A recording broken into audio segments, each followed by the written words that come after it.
In June 2014, a 28-year-old German man named Lars Mittank traveled with a group of friends to Varna, Bulgaria, hoping to enjoy a summer escape. The beach town was known for its cheap drinks, vibrant nightlife, and buzzing tourist scene, a perfect getaway for young travelers. Lars was quiet by nature, calm, reserved, and not the type to stir up trouble. But one night, things took a strange and unexpected turn. While at a local bar, Lars got into a heated argument with a group of Bulgarian men. Some say it was over football, a fierce rivalry that quickly escalated. The altercation left Lars with a ruptured eardrum, a serious injury that made it dangerous for him to fly. A local doctor advised him to delay his flight and rest until he healed. Though his friends offered to stay behind and support him, Lars told them not to worry. He insisted he'd be fine and urged them to return to Germany without him. At the time, no one suspected that this decision would mark the beginning of one of the most chilling disappearance stories ever recorded. Lars only needed a few days to recover. Or so he thought. Left alone in a foreign country, he checked into a cheap hotel near the Varna Airport, expecting a quiet and eventful stay. But what followed became one of Europe's most haunting and solved disappearances. Lars's behavior began to spiral. He called his mother repeatedly, each time more panicked than the last. His voice trembled as he begged her to cancel his credit cards immediately. He claimed strange men were following him, watching his every move. One night, without warning, Lars fled the hotel in the middle of the night, barefoot and terrified, convinced he was being hunted by 4 unknown men. His paranoia deepened. He sent a cryptic text to his mother, asking about the side effects of an antibiotic he'd been prescribed earlier, as if he feared he'd been poisoned. His actions became increasingly erratic, and whatever was happening to Lars, it was escalating fast. The hotel staff would later describe Lars as restless and on edge, constantly pacing the halls and peeking out of his room's windows, as if expecting someone to come after him. Then came July 8th, the day he was finally set to fly home. That morning, Lars arrived at Varna Airport. But what happened next only deepened the mystery. Airport surveillance footage captured Lars walking into the terminal, appearing calm and composed at first. But within minutes, something changed. He suddenly became visibly agitated. The video shows him speaking briefly with a staff member. Then, out of nowhere, he backs away nervously, as if something or someone terrified him. What happened in those few seconds would spark endless theories, because Lars Mittank was about to vanish without a trace. Then, without warning, and with no visible trigger, Lars suddenly bolts. He sprints through the terminal at full speed, crashing through the airport's automatic doors, and races across the parking lot like a man being hunted. He leaves everything behind: his luggage, his passport, his wallet, even his phone. The final known footage of Lars Mittank shows him disappearing into a dense patch of trees near a nearby construction site, and just like that, he was gone. No one has seen or heard from him since. Since that day, Lars Mittank has never been seen again. His disappearance has become fertile ground for speculation and conspiracy, a case that refuses to rest. Some believe Lars suffered a sudden psychotic break, possibly triggered by the antibiotics he was prescribed, or perhaps a hidden mental illness pushed to the surface by stress and isolation. But others are convinced there's something far more sinister at play, that Lars was indeed being followed, watched, maybe even hunted. That whatever he saw or sensed in those final moments at the airport was so terrifying, it drove him to flee barefoot and defenseless into the unknown. Over the years, there have been alleged sightings, whispers of a man resembling Lars in various corners of Eastern Europe, but none have ever been confirmed. To this day, his fate remains one of the most chilling and unexplained vanishings in modern history. Perhaps the strangest part of the Lars Mittank mystery is his mother's unwavering belief. She insists her son was not mentally ill, not paranoid, not delusional. She believes, to this day, that Lars was truly in danger. That he may have seen something he wasn't meant to see, or became entangled in something far darker than he could ever understand. The haunting image of him, panicked and running for his life, has been viewed millions of times online. But the most chilling part, no one knows what terrified him that deeply, and no one knows where he went. And as unsettling as that sounds, Lars Mittank is far from the only one to vanish without a trace. In 1912, in the quiet town of Opelousas, Louisiana, a new mystery began. Bobby Dunbar disappeared while on a fishing trip with his family near Swayze Lake. His parents said he had wandered near the water, and then, without warning, he was gone. A massive search effort was launched within hours.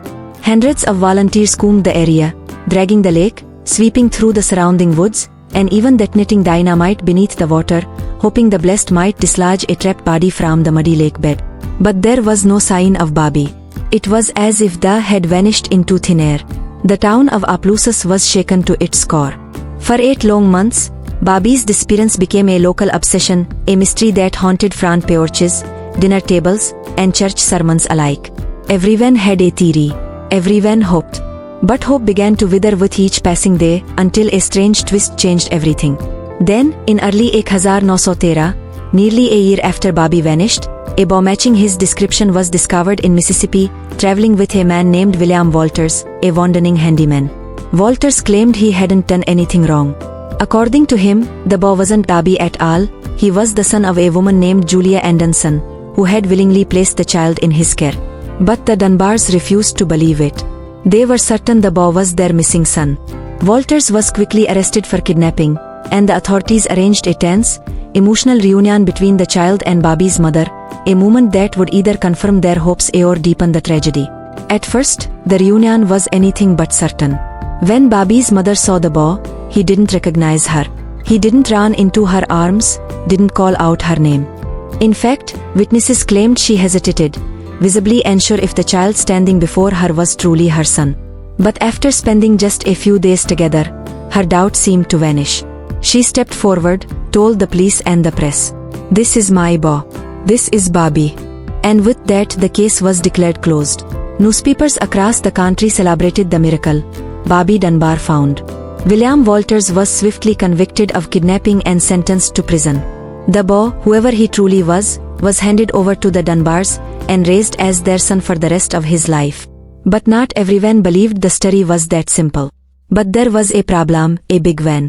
Julia Anderson, the woman William Walters had spoken of, arrived shortly after the court's decision. She was adamant. The boy was not Bobby Dunbar. He was her son, Bruce. She said she had entrusted the child to Walters temporarily, and now, not only had she lost him, but the world believed he belonged to someone else. Julia had no money, no lawyer, and no support. She was painted by the press as a delusional woman, an unfit mother, even a liar. And when the courts sided with the Dunbars, Julia lost her son forever. Heartbroken and powerless, she returned to Mississippi in silence, her reputation in ruins. Meanwhile, the boy raised as Bobby Dunbar lived out the rest of his life carrying that name, never knowing the full truth. That is, until nearly a century later, in the early 2000s, when Bobby Dunbar's own grandson began digging into the family's mysterious past. What he uncovered would shake the entire story to its core. But something never quite sat right. Nearly a century later, driven by unanswered questions and quiet doubts, Bobby Dunbar's descendants agreed to do what no one in 1913 could, a DNA test. They compared the genetic material of Bobby's grandson to that of the Dunbar bloodline. The results were nothing short of. The boy who had lived his entire life as Bobby Dunbar was not related to the Dunbars at all. He was, in fact, Bruce Anderson, Julia Anderson's lost son. After decades of being branded a liar and an unfit mother, Julia had been telling the truth all along. Which means the real Bobby Dunbar was never found. Whether he drowned in Swayze Lake, was abducted, or met some unknown fate in the Louisiana wilderness, remains a mystery. Over a century later, his case is still officially unresolved. Just like Lars Mittank, Bobby Dunbar's story is a chilling reminder. Sometimes, the missing don't come back, and the truth doesn't always come in time. In the end, an innocent man went to prison, and one family raised a child who wasn't theirs. All because the truth was too painful, and the need for closure outweighed the facts. But that wouldn't be the last time a grieving parent would be handed someone else's child. In 1928, another boy vanished, this time in Los Angeles. 9-year-old Walter Collins disappeared after his mother, Christine Collins, gave him a few coins to see a movie while she worked a shift. It was a simple, ordinary day. But Walter never came home. Christine reported him missing, and the police responded quickly, launching a citywide search. His case spread like wildfire, splashed across newspapers, and gripped the public's imagination. But what came next would become one of the most disturbing and bizarre twists in missing persons history. This was an era gripped by fear, rising crime, whispers of child abductions, and a growing sense that no van was safe. The LAPD was under immense pressure to deliver results. But Christine Collins refused to give up. For 5 relentless months, she kept the search alive, printing flyers, organizing search parties, pleading with the public, and giving interviews wherever she could. Then, in August, a development finally came. Police in Illinois picked up a boy who claimed to be Walter Collins. With great fanfare, they arranged a reunion. The child was brought to Los Angeles, where Christine was waiting. The moment was staged in front of reporters. Cameras flashed. Police officers smiled proudly, believing they had solved the case. They were ready for a happy ending. But Christine Collins was not. But the moment Christine laid eyes on the boy, her heart sank. She didn't hesitate. "That's not my son," she said plainly, with a mother's certainty that no amount of time or distance could erase. But instead of listening, the LAPD pushed back. They told her she was mistaken, that the trauma, the time apart, the fear, had changed him. "He's just different now," they insisted. Then, in a move that still baffles history, the police urged Christine to take the boy home on a trial basis. Not because they believed her, but because they needed to believe the case was closed. They had their miracle. She had her doubts. And the world watched as a mother was asked to pretend that a stranger was her missing child.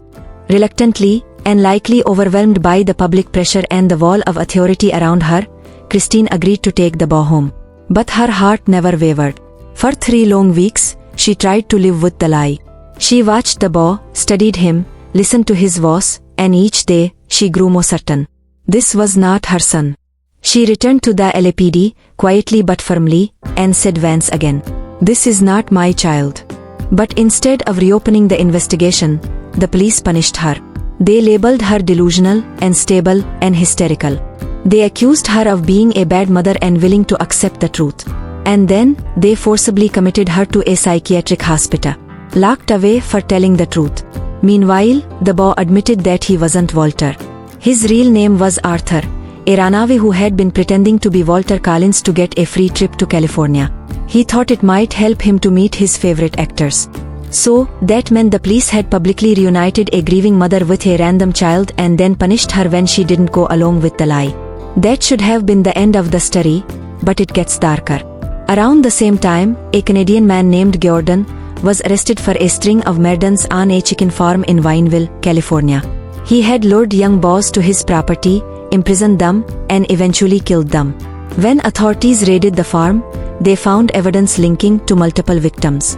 One of those victims they believed was Walter Collins. Christine pleaded for answers, but never gave a clear confession.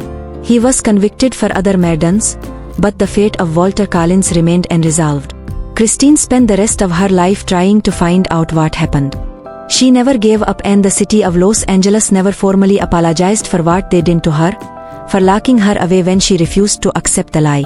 The story later inspired the film Changeling with Angelina Jolie. But the real horror is how it actually happened. A grieving mother by the system, a lost child exploited for headlines, and a police force more interested in good press than truth.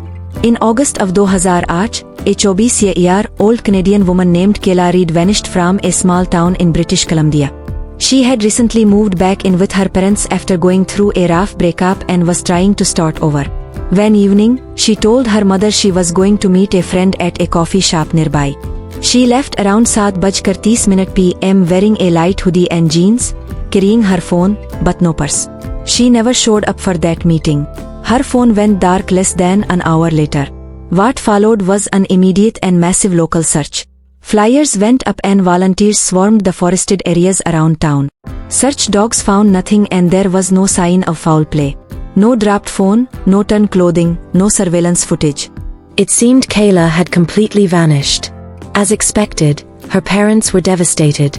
Kayla was described as responsible and grounded, not the kind of person to run off without telling anyone. Days turned into weeks, and weeks turned into months. Eventually, the case went cold. But then, a full year later, something happened. Kayla showed up. In the early morning hours of July 5, 2009, she walked into a hospital nearly 200 m from where she disappeared. She was disoriented, dehydrated, and barefoot. She was also noticeably thinner, sunburned, and wearing clothes that didn't belong to her. She refused to speak to doctors. She simply wrote her name down on a piece of paper. The hospital staff called police, and after fingerprint confirmation, it was officially her. She had been missing for 11 months. Her parents, of course, rushed to see her, but even then, Kayla said almost nothing. She stared at them blankly, occasionally smiling, but she didn't hug them. When they asked where she had been, she said only, "I was in the dark. I was safe, but it wasn't me." Authorities were baffled. She had no visible injuries or signs of abuse. Toxicology came back clean. She had no head trauma, no signs of having been drugged long-term, no tattoos or branding or anything that would suggest organized abduction. She spent a week in the hospital under psychiatric observation, and then she was quietly released to her family. No charges were filed and no statements were ever made. Kayla never spoke publicly about where she had been. She deleted all her social media accounts and moved away within a year. Reporters tried to follow up, but her family refused all interviews. The case was officially closed. A missing person who returned, but no one ever got the answers they were looking for. Just a young woman who came back from somewhere completely changed. She wasn't hurt or injured, but she was different. One nurse from the hospital said that in her last shift before Kayla was discharged, the girl looked her dead in the eyes and whispered, "Don't go into the woods alone. They find you there." No one knows what she meant, but no one who worked that case ever forgot it. In October 2017, in the city of Santa Rosa, California, a 15-year-old high school student named Connor Hastings disappeared while walking home from school. He took the same route every day, a suburban street surrounded by homes and parks. But one afternoon, he didn't show up. His mom called him, but there was no answer. When she checked with friends, no one had seen him since he left school. By 7 p.m., police were notified, and a search began immediately. His backpack was found a day later, dumped behind a dumpster a few blocks from his usual route, but his phone was gone. For weeks, the case dominated local headlines. Police dogs tracked a scent trail that ended suddenly at the edge of a wooded trail where it seemed to just stop. It was strange because no tire tracks were left behind and there were zero witnesses. When detectives questioned classmates, rumors began spreading. Some kids claimed Connor had been acting paranoid in the days just before he went missing, like he was jumping at noises and asking people if they'd seen the man in the red jacket. One friend said Connor had recently asked about how to tell if you're being watched. The trail went cold, but 5 minutes later in March of 2018, Connor returned, or rather, he was found. A 911 call came in from a payphone, one of the few still operating in the area, and the caller reported a teenage boy sitting on a bench, unresponsive, outside a small-town library 60 miles away. When police found Connor, he was silent and staring ahead. His hair was much longer than when he'd last been seen, and his clothes were filthy. He had a spiral-bound notebook clutched in both hands, but it was completely blank. He wouldn't speak for over 24 hours. When his parents arrived, he hugged his mother tightly and then burst into tears. But even then, he said very little about where he had been. Over the next few days, he opened up only slightly. He claimed he had been taken by a group, but couldn't describe their faces. He said they kept him somewhere without clocks, somewhere cold. When police asked how he escaped, he said, "They just let me go. I think I passed their test."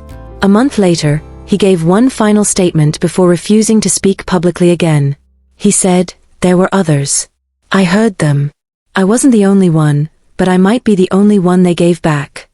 The notebook he had been holding the night he was found remained empty. No one could get him to write anything in it. But on the final page in the bottom corner, written in shaky pen, were 4 words. "I was not alone." Police never identified any suspects. The FBI reviewed the case, but released no findings. Connor eventually changed schools and now lives under a different name. To this day, his case is officially solved because he came back, but nobody really believes that that's the end of the story. On the night of February 9, 2004, a 21-year-old nursing student named Maura Murray vanished after a minor car crash on a remote stretch of Route 112 in Haverhill, New Hampshire. Nearly 2 decades later, no one knows where she went, what she was running from, or who might have been waiting for her. Earlier that day, Maura left her dorm at UMass Amherst after sending emails to her professors telling them there had been a death in the family and she'd be gone for a few days. But no one in her family had died. In fact, no one in her life was planning to leave. She packed a bag, withdrew nearly all the money from her bank account, and bought a few items, including alcohol, from a nearby store. Then, she drove north into the White Mountains, alone and quietly, without a clear destination. At approximately 7:27 p.m, a local woman called 911 to report a car accident outside her house. A small black Saturn had crashed into a snowbank on a sharp turn. When police arrived 20 minutes later, they found the vehicle, but no sign of the driver. The car was locked and the windshield was cracked. Both airbags had deployed. A box of wine was spilled across the interior. The only thing missing was Maura. A bus driver who lived nearby had seen her just minutes before police arrived.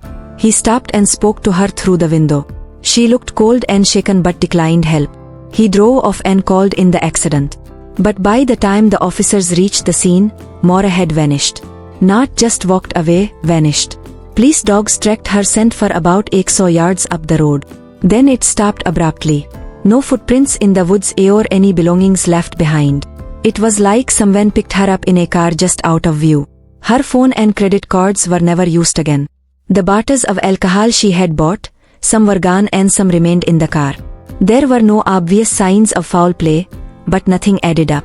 She had no history of mental illness. Friends and family said she wasn't suicidal. She was planning for the future.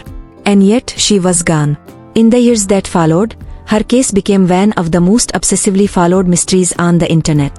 Armchair detectives, forums, and podcasters picked apart every detail. Some believed she staged her disappearance to start a new life. Others believed she was abducted by a stranger or someone she arranged to meet. Then there are darker theories. A serial predator operating the mountains or a cover-up, but nothing concrete ever came and her body was never found. Something obviously happened to Maura Mary that night. Something that was likely deliberate. To this day, the forest around Route 112 still holds its secrets. And the most chilling part is if she was taken, whoever did it knew exactly what they were doing and never made a single mistake. In the remote town of Nome, Alaska, a place isolated by hundreds of miles of tundra, accessible mostly by air, people are used to strange things happening.